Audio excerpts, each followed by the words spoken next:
Irmãos queridos, vamos abrir a nossa Bíblia na carta de Paulo aos Gálatas, capítulo 2. Hoje nós veremos a exposição dos versos de 11 a 21, Gálatas capítulo 2, versículos de 11 a 21, meus amados irmãos.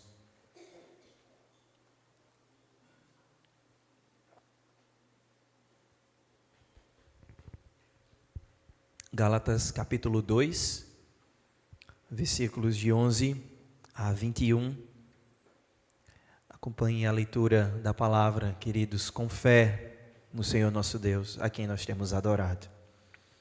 Assim está escrito: quando, porém, Cefas veio a Antioquia, resisti-lhe face a face, porque se tornara repreensível. Com efeito, antes de chegarem alguns da parte de Tiago, comia com os gentios. Quando, porém, chegaram, afastou-se e, por fim, veio a apartar-se, temendo os da circuncisão. E também os demais judeus dissimularam com ele, a ponto de o próprio Barnabé ter se deixado levar pela dissimulação deles. Quando, porém, vi que não procediam corretamente, segundo a verdade do Evangelho, disse a Cefas, na presença de todos: se sendo tu, judeu, vives como gentio e não como judeu, por que obrigas os gentios a viverem como judeus? Nós, judeus por natureza, e não pecadores dentre os gentios, sabendo, contudo, que o homem não é justificado por obras da lei, e sim mediante a fé em Cristo Jesus, também temos crido em Cristo Jesus para que fôssemos justificados pela fé em Cristo, e não por obras da lei, pois por obras da lei ninguém será justificado. Mas se, procurando ser justificados em Cristo, fomos nós mesmos também achados pecadores, dá-se-á o caso de ser Cristo ministro do pecado? Certo que não, porque se torno a edificar aquilo que destruí, a mim mesmo me constituo transgressor, porque eu, mediante a própria lei, morri para a lei, a fim de viver para Deus. Estou crucificado com Cristo, logo já não sou eu quem vive, mas Cristo vive em mim, e esse viver que agora tenho na carne, vivo pela fé no Filho de Deus, que me amou e a si mesmo se entregou por mim. Não anulo a graça de Deus, pois se a justiça é mediante a lei, segue-se que morreu Cristo em vão. Amém, amados. Que o Senhor Jesus fale aos nossos corações por meio da sua santa e bendita palavra.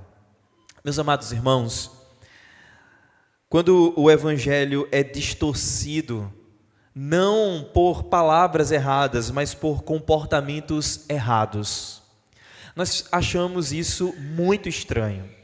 Veja, é fácil para nós identificarmos seitas e heresias, grupos que se dizem cristãos, grupos religiosos que se dizem verdadeiros, coerentes com a palavra de Deus, mas que não o são, porque ensinam doutrinas de homens, pregam um evangelho inventado, um evangelho maquiado, um evangelho do self-service, onde você coloca no prato somente aquilo que você gosta de comer.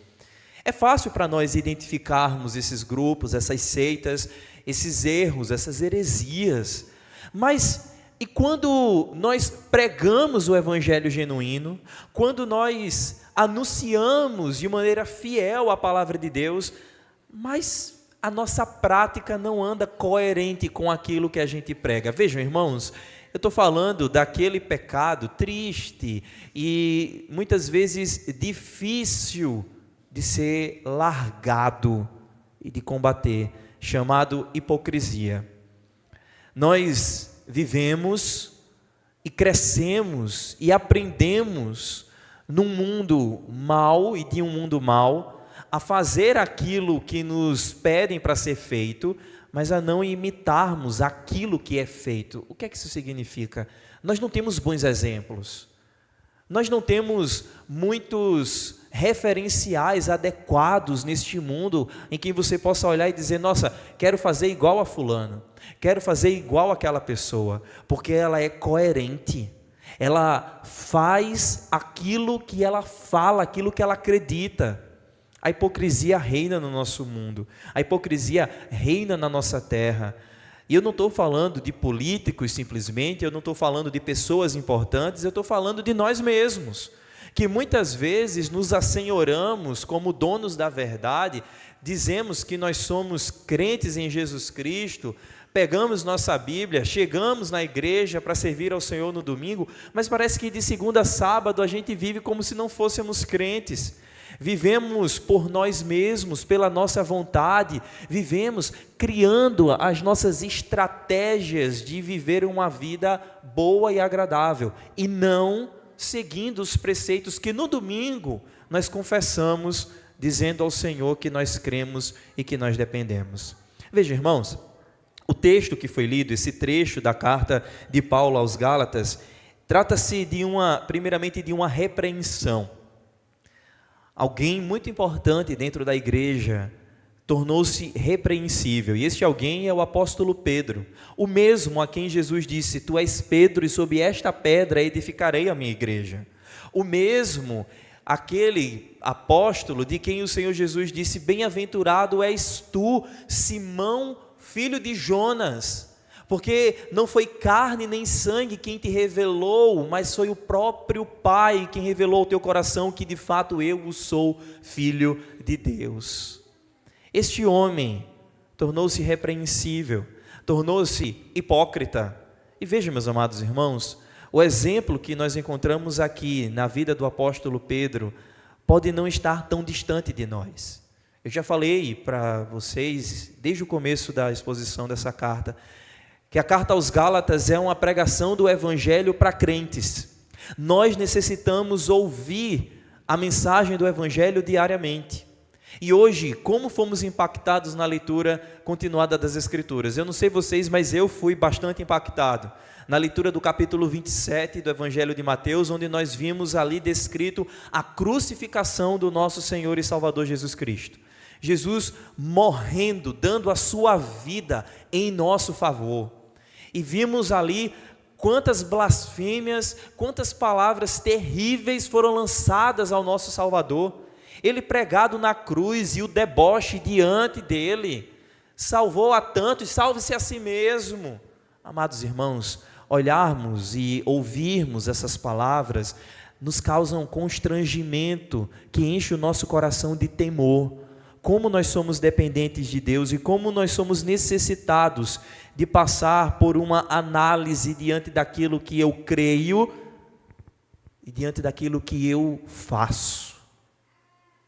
O que Paulo começa a tratar agora, explicando aos Gálatas, de que o Evangelho de Jesus Cristo é um Evangelho que prega a graça, a salvação somente pela fé e não por obras, é um argumento muito forte e pertinente para os nossos dias.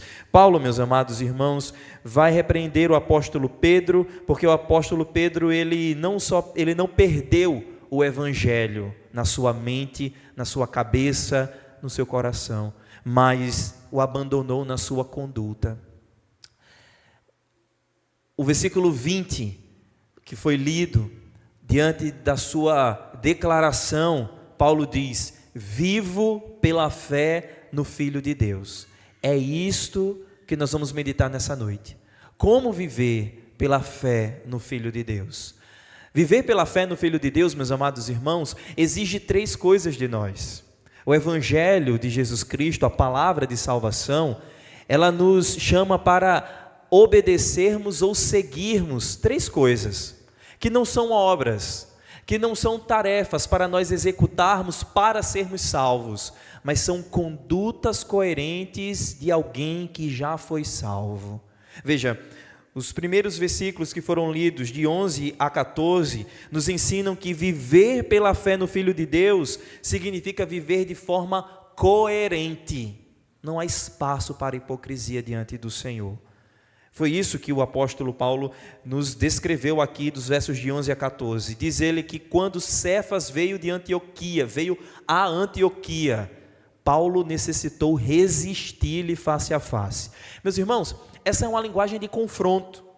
E nós não estamos vendo um confronto de pessoas quaisquer. São dois líderes da igreja, são dois apóstolos chamados pela vontade do Senhor. Um se tornou repreensível. E esse episódio se deu depois daquele outro episódio que nós vimos na exposição passada, que foi o primeiro concílio de Jerusalém, lá em Atos 15, quando toda a questão dos gentios, dos cristãos que não eram de origem judaica, foi tratada. Vocês devem lembrar que os judaizantes exigiam de crentes não judaicos que para chegar à presença de Cristo e se manterem firmes na salvação de Jesus, eles precisavam ser circuncidados e obedecer às leis cerimoniais, como por exemplo a dieta judaica, não comer alimentos sacrificados a ídolos, não comer alimentos impuros e várias outras recomendações do Antigo Testamento, da Antiga Aliança. Impunham isso sobre esses crentes como sendo uma obrigação para serem salvos. E é isso que o apóstolo Paulo, juntamente com todos os outros apóstolos e líderes da igreja do Senhor, trataram lá em Atos 15, ficou determinado que ninguém deve obrigar isso a mais ninguém. Isso passou, essas exigências da antiga aliança passaram e foram cumpridas em Jesus Cristo, e agora a salvação pela graça de fato tem todo o seu brilho garantido. Dentro da igreja, dentro da comunidade da fé, somente o evangelho da graça deve ser anunciado e deve ser praticado. Lancem fora toda a tradição de homem, toda a tradição religiosa que venha ofuscar o evangelho da graça. Esse é o contexto. Depois dessa decisão tomada, Paulo então descreve para nós esse evento. Pedro chega em Antioquia, e Antioquia, meus irmãos, gravem bem isso, é uma das cidades dessa região, chamada Galácia. Antioquia, Derbe, Listra e várias outras cidades faziam parte dessa região chamada Galácia, e é para essas igrejas que o apóstolo Paulo está escrevendo. Aconteceu um evento especificamente na igreja de Antioquia. Pedro chega, e é uma igreja de gentios, não tem judeus ali, não tem cristãos de origem judaica. O que é que Pedro faz quando está no meio dos gentios? Ele se assenta à mesa com os gentios e come da comida dos gentios. Provavelmente, irmãos, o texto não descreve aqui para nós de maneira precisa, mas provavelmente, se ele comia da comida dos gentios, ele também estava ali comendo porco, ele estava comendo sangue de animais, ele estava comendo alimentos preparados que, diante da dieta judaica, não era bem visto, não era bem quisto, não era correto. Só que, não somente Pedro chegou na igreja de Antioquia. Depois de Pedro, depois de um tempo, Paulo descreve que alguns da parte de Tiago, essa expressão precisa ser bem explicada. Veja, está no versículo 12. Paulo diz: com efeito, antes de chegarem alguns da parte de Tiago, comia com os gentios. Quando, porém, chegaram, afastou-se e, por fim, veio apartar-se, temendo os da circuncisão. Notem bem, irmãos, aqueles que eram da parte de Tiago, não significa aqui que Tiago concordava com o pensamento desse grupo. Eles vieram da parte de Tiago porque eles vieram de Jerusalém. Lembra que eu falei para vocês, Tiago era o pastor da igreja em Jerusalém. Eles vieram de Israel, vieram de Jerusalém, chegando em Antioquia, mas na verdade eles não eram do mesmo pensamento de Tiago. Qual era o pensamento deles? Está no final do verso 12. Eles eram da circuncisão, ou seja, Paulo está aqui denunciando a presença dos judaizantes. Quando eles chegaram, Pedro se apartou, saiu da mesa dos gentios. Estava ali sentado, comendo, bebendo com os gentios. Eita, chegou agora ali os judaizantes. Não posso mais ficar com vocês não. Ué, por quê? Qual o problema? O que é que tem de errado? O que é que os gentios estão fazendo de errado? Qual é o pecado dos gentios? E essa postura, meus amados irmãos, de 2 pesos, 2 medidas, de faça o que eu digo, mas não faça o que eu faço, de ser conveniente com o momento, com a circunstância, é o que torna o apóstolo Pedro digno de repreensão. Porque o Evangelho de Jesus Cristo nos chama para sermos coerentes. Se Jesus nos libertou da escravidão do pecado, se a salvação é pela graça, se nós somos salvos pela fé somente em Jesus Cristo, não existe nada nesse mundo que eu e você venhamos a fazer em termos de ritos, de obras e de guarda de mandamentos que nos leve a alcançar a salvação. Não é isso que nos dá a salvação, não é isso que nos garante vida eterna. O que nos dá a vida eterna é Jesus Cristo e Jesus Cristo somente. Cristo nos basta. Essa é a mensagem que nós anunciamos e essa é a mensagem que nós devemos viver. Essa é a mensagem que foi anunciada aos nossos corações e o Espírito Santo do Senhor convenceu o nosso coração disso.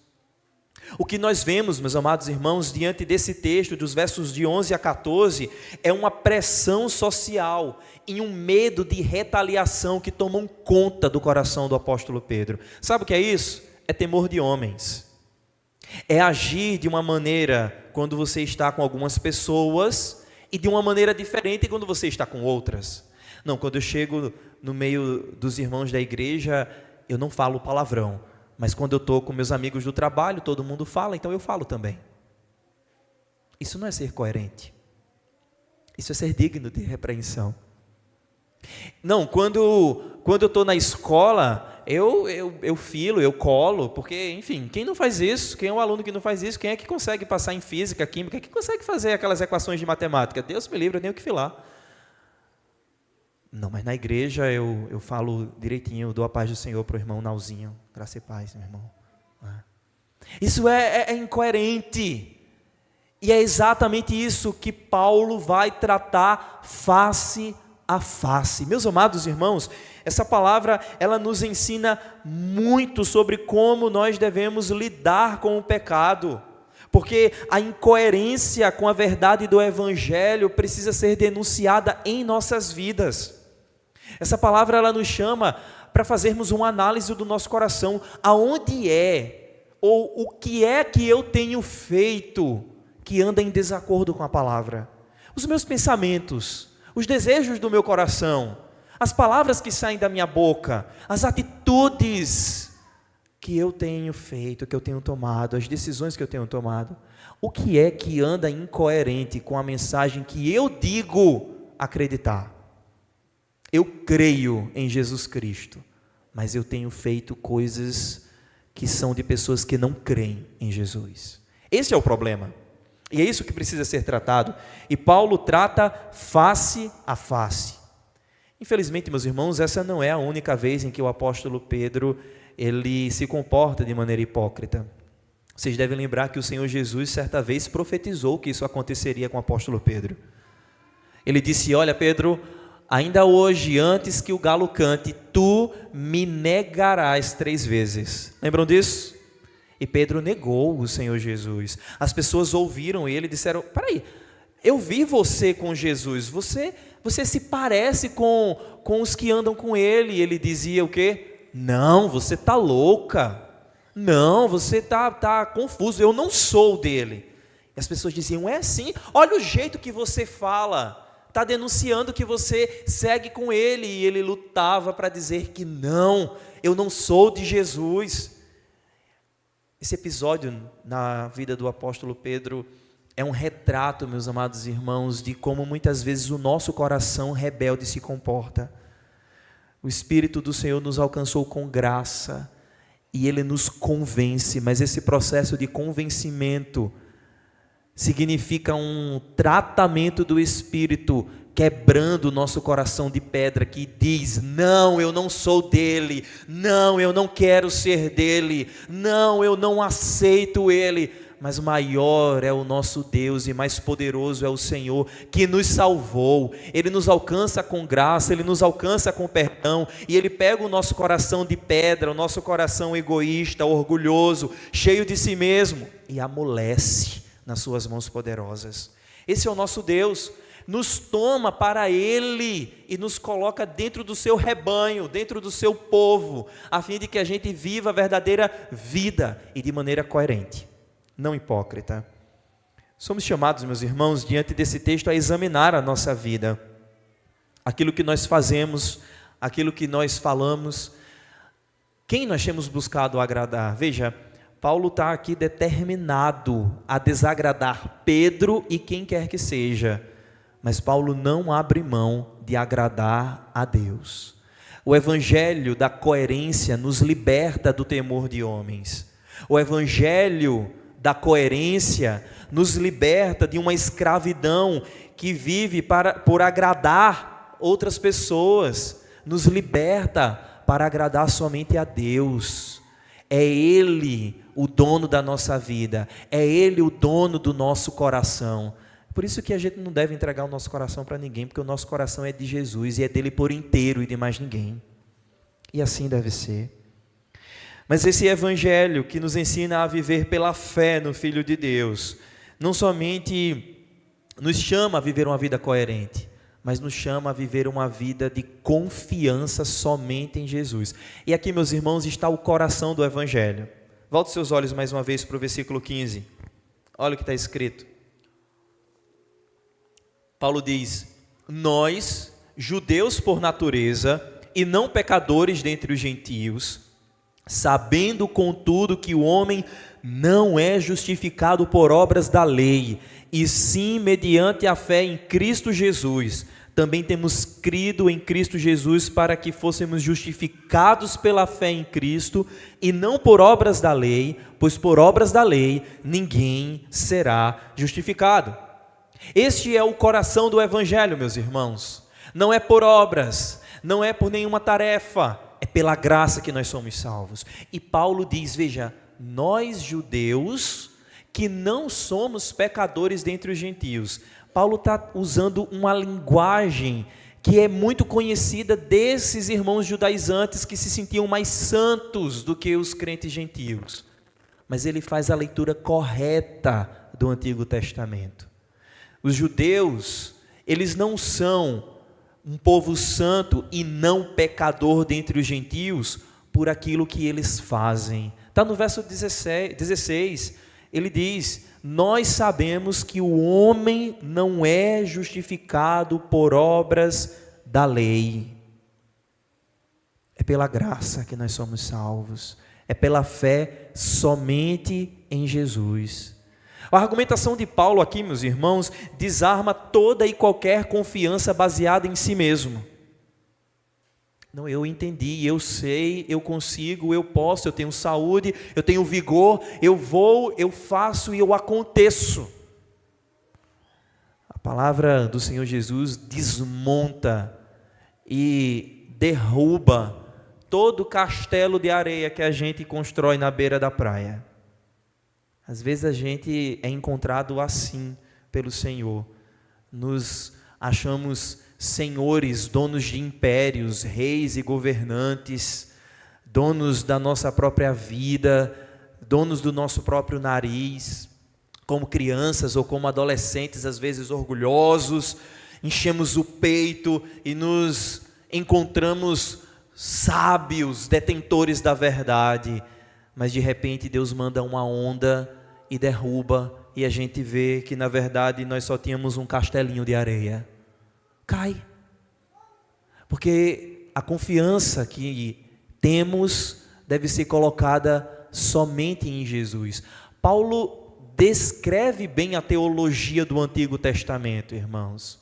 Por favor, não seja daqueles crentes que ainda hoje olham para o Antigo Testamento e dizem assim: antigamente, antes de Jesus, as pessoas eram salvas por guardarem a lei, não é? Não, nunca foi assim.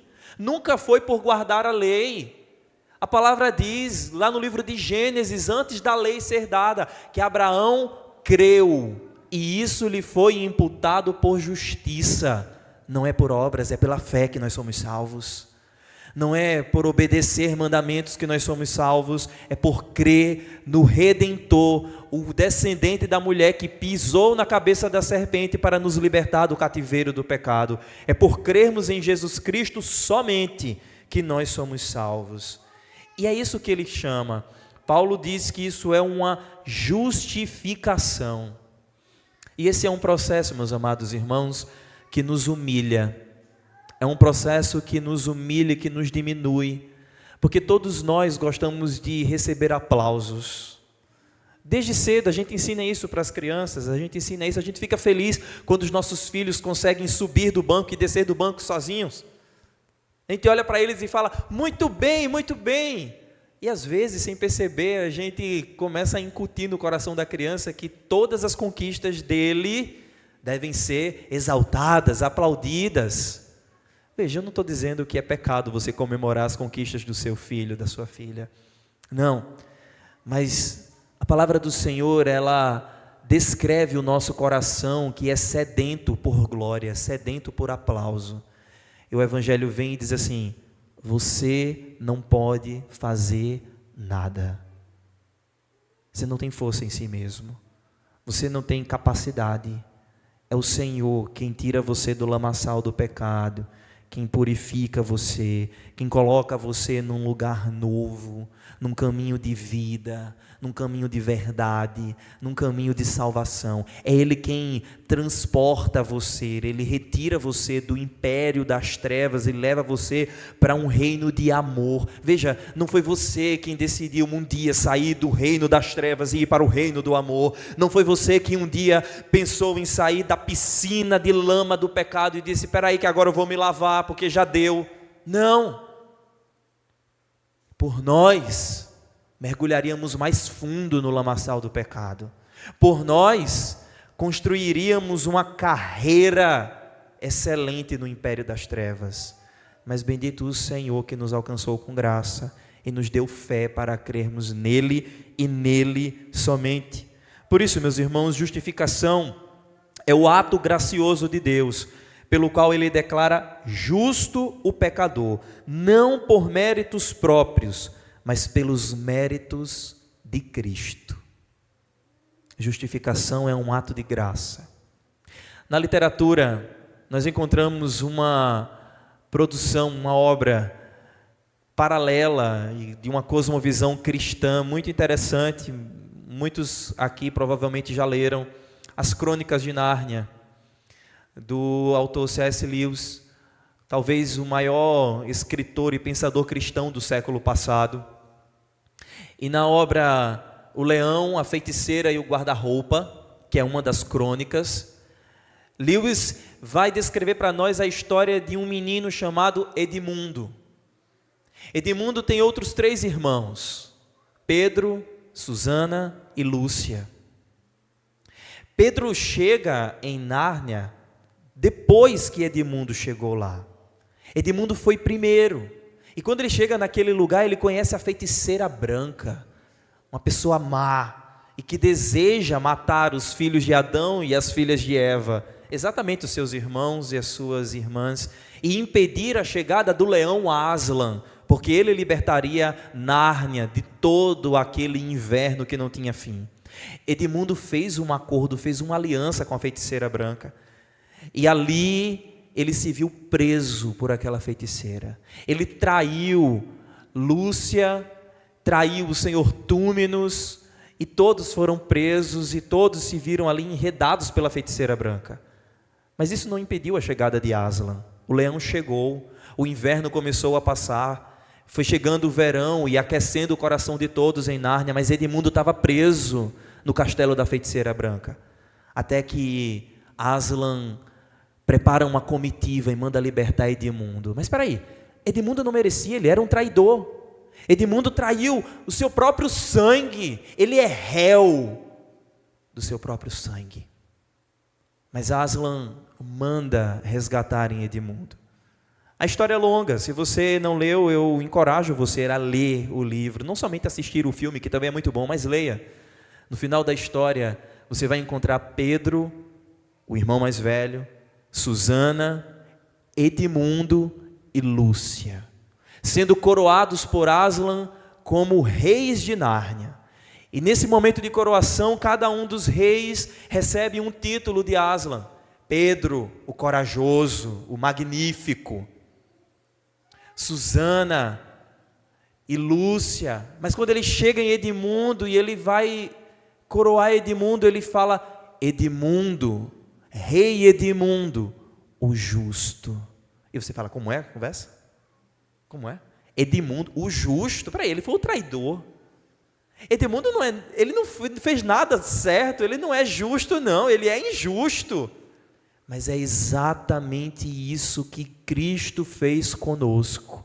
Ele nos declara justos, não porque nós fizemos por onde, nós traímos o Senhor, nós fizemos aliança não com a feiticeira branca, fizemos aliança com Satanás, abandonamos o Senhor, comemos do fruto rebelde, porque cremos na conversa do inimigo, mas Ele enviou o Seu Filho para morrer por nós, a morte que seria nossa, Cristo tomou para si, e Ele agora olha para nós, e tem uma coroa para nós também, para nos dizer: vocês são justos. Talvez essa seja uma das ilustrações mais claras daquilo que o Senhor Jesus faz conosco, e que o apóstolo Paulo descreve aqui para nós. Ele deixa claro: nem os judeus são justificados pela lei, nem os gentios são justificados pela lei, todos nós precisamos da fé em Cristo Jesus somente. Jesus Cristo basta, meus irmãos. Viver pela fé no Filho de Deus exige de nós confiança somente em Jesus. Exige coerência, exige confiança, mas agora exige uma terceira coisa. Isso está descrito nos versículos de 17 a 21. Viver pela fé no Filho de Deus exige de nós convicção. Coerência, confiança e convicção. Irmãos, veja o que está escrito no verso 17. Mas se, procurando ser justificados em Cristo, fomos nós mesmos também achados pecadores, dá-se-á o caso de ser Cristo ministro do pecado? Certo que não. Porque se torno a edificar aquilo que destruí, a mim mesmo me constituo transgressor. Veja, essas palavras elas podem parecer um tanto confusas, mas deixe melhorar ou esclarecer a intenção do apóstolo Paulo aqui para nós, se é possível fazer isso. Amados irmãos, Paulo está falando aqui em questão de identidade. Quem nós somos? Nós não somos um povo resgatado pela nossa própria força. Nós não somos um povo justificado em nós mesmos. Nós somos um povo que foi resgatado por Cristo, e Cristo agora nos deu nova vida nele. A nossa identidade não está em nenhum outro lugar, em nenhuma outra pessoa, a não ser Jesus Cristo. Olhe agora comigo o restante da argumentação. Versículo 19. Porque eu, mediante a própria lei, morri para a lei, a fim de viver para Deus. Estou crucificado com Cristo. Veja, Paulo está falando a respeito daquilo que ele entende quem ele é. Eu morri para a lei. Veja, ele não está aqui jogando a lei fora. Ele não está dizendo que a lei não tem serventia. Ele está falando que a única coisa que a lei pôde fazer em primeiro lugar foi levar ele para Cristo. E em Cristo ele foi crucificado. Ele morreu com Cristo e renasce com Cristo. Veja agora o que ele fala no versículo 20, talvez um dos versos mais belos da Bíblia. Logo, vamos ler todos juntos, versículo 20? Logo, já não sou eu quem vive, mas Cristo vive em mim.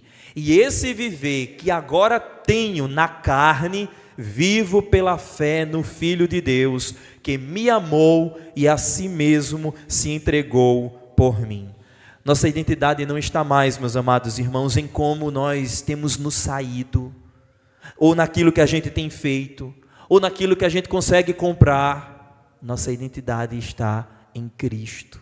Agora, esse viver que agora tenho na carne, vivo pela fé no Filho de Deus. Já não sou eu quem vive, É Cristo quem vive em mim.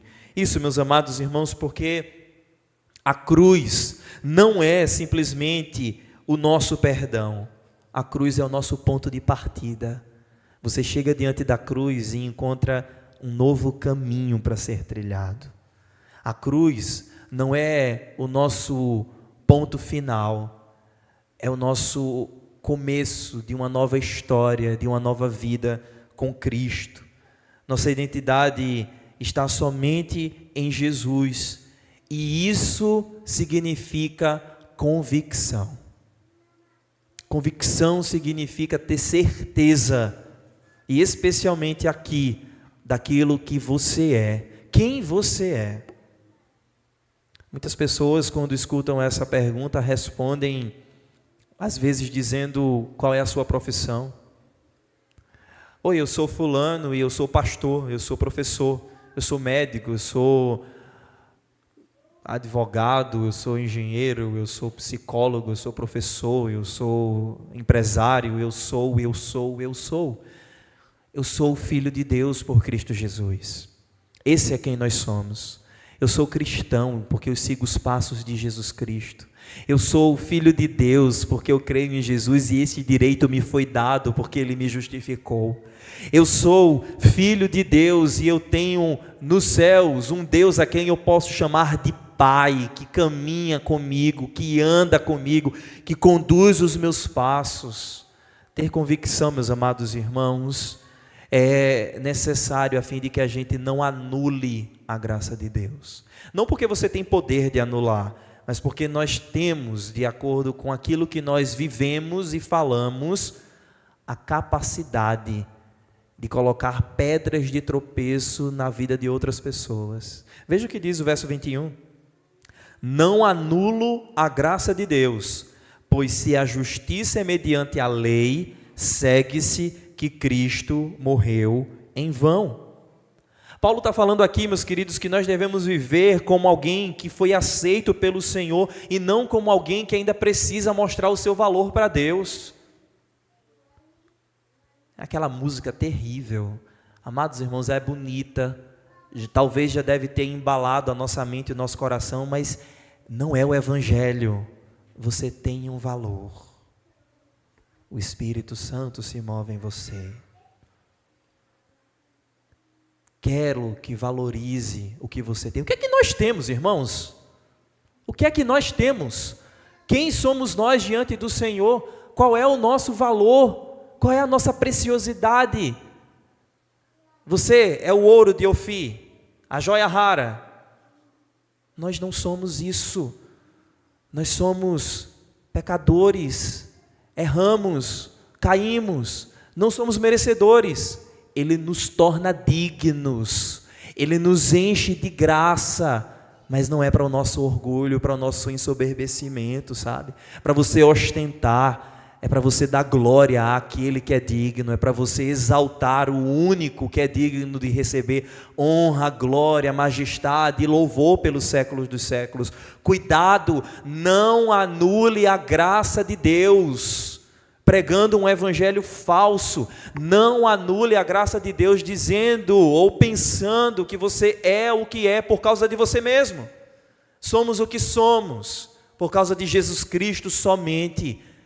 Você é filho de Deus, você é filha de Deus, há um Pai para você nos céus.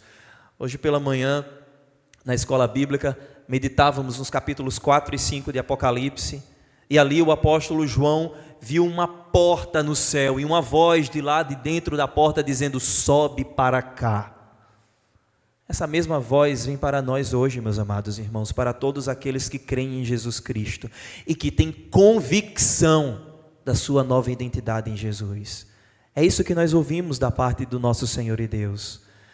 Do contrário, aqueles que permanecem rebeldes e incoerentes com o Evangelho, ao invés de ouvirem do Senhor Jesus aquelas santas e benditas palavras, vinde benditos do meu Pai, ouvirão aquelas outras terríveis palavras, apartai-vos de mim, vós que praticais a iniquidade, eu não vos conheço. Meu irmão, minha irmã, Jesus te conhece, Jesus sabe quem você é. Você sabe quem é Jesus? Você sabe quem você é em Jesus Cristo? Ou porventura você anda perdido, talvez com uma estima muito elevada de si mesmo, talvez com uma coragem e com um histórico de decisões na sua vida que não refletem a sua nova identidade em Cristo, mas um egocentrismo exacerbado. Paulo declara diante de Pedro, diante da igreja em Antioquia e para todos da igreja da Galácia e pelo Espírito de Deus a nós nessa noite: se nós vivemos, é por Cristo que nós vivemos. Sejamos coerentes, confiantes e convictos disso. Viver pela fé no Filho de Deus é viver uma transformação da nossa mente, da nossa conduta, da nossa identidade. Tudo mudou depois de Cristo Jesus. Tudo se transformou depois da graça em Jesus. Veja, aqui nesse trecho nós vemos o apóstolo Pedro tropeçando, nós vemos Barnabé caindo junto com Pedro, mas Paulo lutou, não pelo orgulho de si mesmo, mas pelo evangelho e pela verdade do evangelho da graça que deve permanecer de maneira fiel, pregado e vivido em nossas vidas. E nós, meus irmãos? E nós? Esse texto nos leva a refletirmos algumas coisas a respeito de nós mesmos. Será que nós estamos vivendo de uma maneira coerente com o evangelho que pregamos? Será que nós temos confiado apenas na justiça de Cristo? E será que nós temos encontrado a nossa identidade diária em Jesus Cristo e não em nós mesmos? O evangelho é um caminho inteiro, uma vida inteira. Jesus Cristo é o início, meio e fim de nossa vida. Talvez você esteja começando a entender o evangelho agora, e para você eu digo, lembre-se, você não precisa de aprovação humana para se sentir feliz, para se sentir em paz. Você não precisa que as outras pessoas digam que você está bonito, está elegante, de que tudo vai bem, para que você veja que realmente as coisas vão bem. Cristo te justificou diante de Deus o Pai, você está aprovado diante de Deus. E não foi pelo que você fez, foi por aquilo que Jesus fez e comprou por nós na cruz do Calvário. Talvez você esteja entendendo a partir de hoje, em nome de Jesus, que a sua identidade não está no seu desempenho, na sua aparência, em likes de rede social, nos comentários que você consegue arrebatar. Não, está somente em Jesus. Ser um servo fiel, um obreiro aprovado, alguém que maneja bem a palavra, que conhece o Evangelho, que sabe explicar o Evangelho. Nisso está a nossa identidade. Precisamos, meus amados irmãos, viver essa graça e modelar essa graça em nossos lares, em nossas famílias, em nossa casa. Modelar a graça de Deus significa combater o legalismo, não com violência, com amor e com verdade. Lutar pela verdade não significa ser rígido ou ríspido, significa com humildade apresentar o evangelho da salvação, falar que é somente Jesus que liberta, somente Jesus que salva. Viver pela fé no Filho de Deus é lembrar a si mesmo e a outros que aquele que nos amou se entregou por nós, e isso nos basta. Viva pela fé no Filho de Deus. Seja coerente com essa fé. Confie somente em Jesus e tenha convicção disso. Jesus nos libertou, meus irmãos, e Ele fez tudo isso para a sua glória. Vamos glorificar o nome do nosso Senhor e Salvador. Amém. Vamos ficar de pé nesse momento.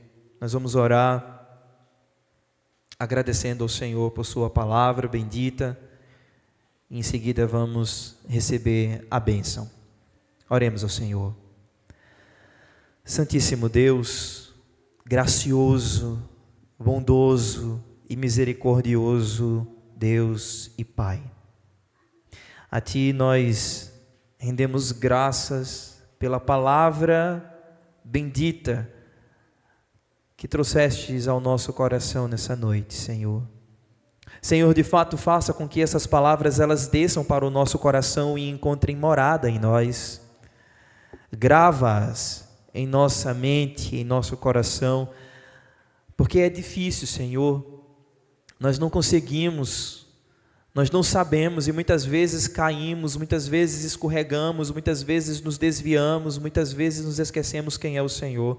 Ajuda-nos, ó Deus, a experimentarmos do Teu amor, do verdadeiro amor que não engana, que não é hipócrita, que não promete aquilo que não pode cumprir. Senhor Deus, faça a Tua obra em nossas vidas, levando-nos a crer somente em Jesus. E toda vez que o nosso coração, porventura, ainda insistir em levantar outros redentores, outros salvadores, que todos eles caiam por terra no nome de Jesus, e que somente Jesus seja glorificado em nossas vidas. Senhor, abençoe cada um dos lares aqui representados, o Teu povo que foi reunido pelo Senhor aqui nessa noite, os anseios, os desejos, as tristezas, as preocupações que estão no coração de cada um aqui, Senhor Deus. Só Tu tens poder para trazer paz, alívio e graça. Faça-nos experimentar isso, porque em Cristo Jesus o Senhor nos deu uma nova vida, uma vida onde somos abençoados pelo Senhor, uma vida onde somos guardados pelo Senhor. Vivemos para a Tua glória. Lembra-nos disso, corrige a nossa conduta e arrebata o nosso coração por inteiro, Senhor Deus. Concede-nos essa semana debaixo da Tua bênção e livra-nos do mal. Assim nós te oramos, Santo Deus, em nome de Jesus. Amém.